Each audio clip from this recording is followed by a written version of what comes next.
How are you? Happy Friday. I'm so happy to have you here today as we roll into summertime and the living gets a little bit more relaxed. But I have a good thing to chat about today because I've often talked about being a rock star, being the lead singer of a band, or being in the background. Which one are you? And it's not the one is better than the other. Oftentimes it's just who you are. I'll tell you that story today where that first came from. But I had a client graduate. It's so cool after nearly 10 years of working with me personally, and she graduated to be the leader of the band. It was awesome. I'll tell you all about that. Kind of a weird moment as well. It is the daily boost from motivationtomove.com, the positive boost you need every single day, no matter what gets in the way. That's it. I show up to do this. People say all the time, Scott, why do you do this? I said, well, here's what I know. I know that if I show up and do my thing the way I do it uniquely, I don't try to be anybody else. I've tried, but it doesn't work. So I just go back to being me.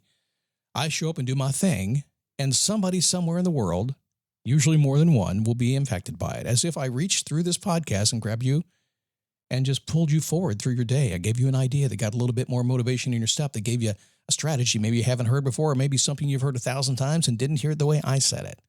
And this time it resonated. That's why we do this thing. 17 years, can you believe that? Although I am ready for a break. I have a vacation coming, going to Banner Elk, North Carolina.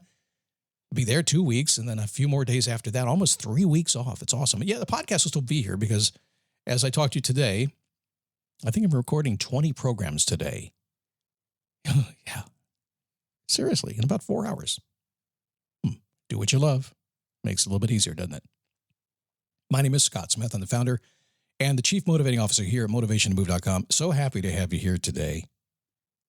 Friday, the question is really simple. You are an emotional person. Now, if you haven't heard that before, you will eventually before you expire on this planet. You'll figure it out. We're all emotional people to begin with. And then we get kind of logical. We think things out a little bit. Whenever I buy something, that's usually where I see it. I get really emotional about something. I'm okay, let me think about the numbers. Can I really afford it? Then I go, yep, I can. I get emotional again. So we're emotional creatures. That's just why I say, let's accept it. Ask the question, how do I want to feel? And if you really want the advanced version of this, I mean, say you're a family person, you got kids or something. Maybe you're a teacher. A client of mine, Paula, was a teacher. She taught kayaking, and she used the advanced version. I said, ask your students how they want to feel, or maybe think about your students, how you would like them to feel at the end of a lesson. But it begins by saying, how do I want to feel? What's my experience going to be? If you do that today, you'll change your life, I promise. And if you do it every single day, you'll change other lives as well. Let me tell you, my client, her name is Nina. Nina's been around a long time, almost 10 years.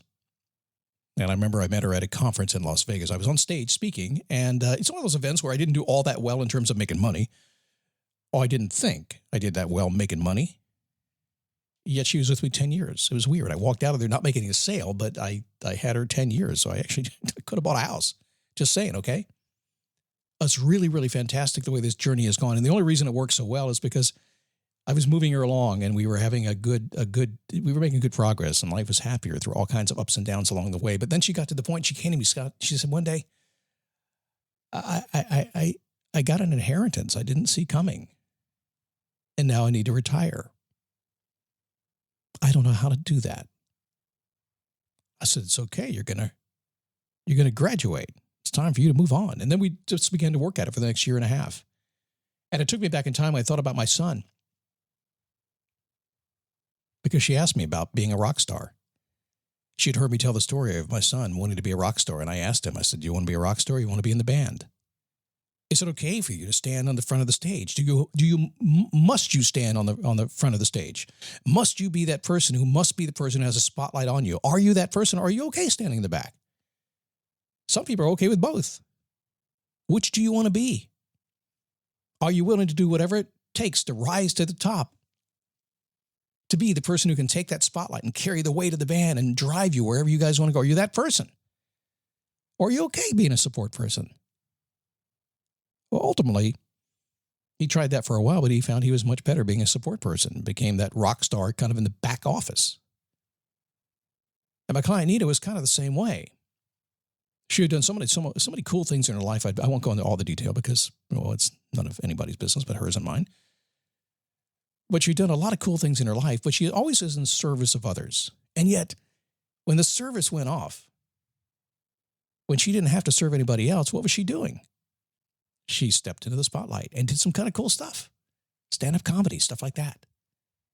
And the more I listened to her, the more I went on. This went on for year after year after year. Not only was she a client, she was a friend, spent a lot of time together, her husband, my wife, and I. The more it went on, she would ask me, what am I supposed to be doing? I said, well, I know you're not supposed to be in the band. I know you're supposed to be the leader. You're supposed to be out front. That's what you're supposed to do. And then she said, well, I'm retiring. How is it possible for me to lead when I'm retiring? And if I'm going to lead, do I have to have people that will follow me if I'm going to lead? I don't know how to do this. I said, listen, if you feel like you're a person who has something to contribute in the world, forget what anybody else thinks. Just start contributing. Start being who you are. Start doing who you are. Just do it. And eventually people will notice. And eventually you'll stand out in front. If it gets uncomfortable and you decide that, hey, you know what, I'm more comfortable in the back, then go back. Well, just 2 days ago at the end of our call, I didn't even know it, by the way. It was on my calendar. I didn't know it. She's like, okay, this is it. We're done. I said, what? We're done? She goes, yeah.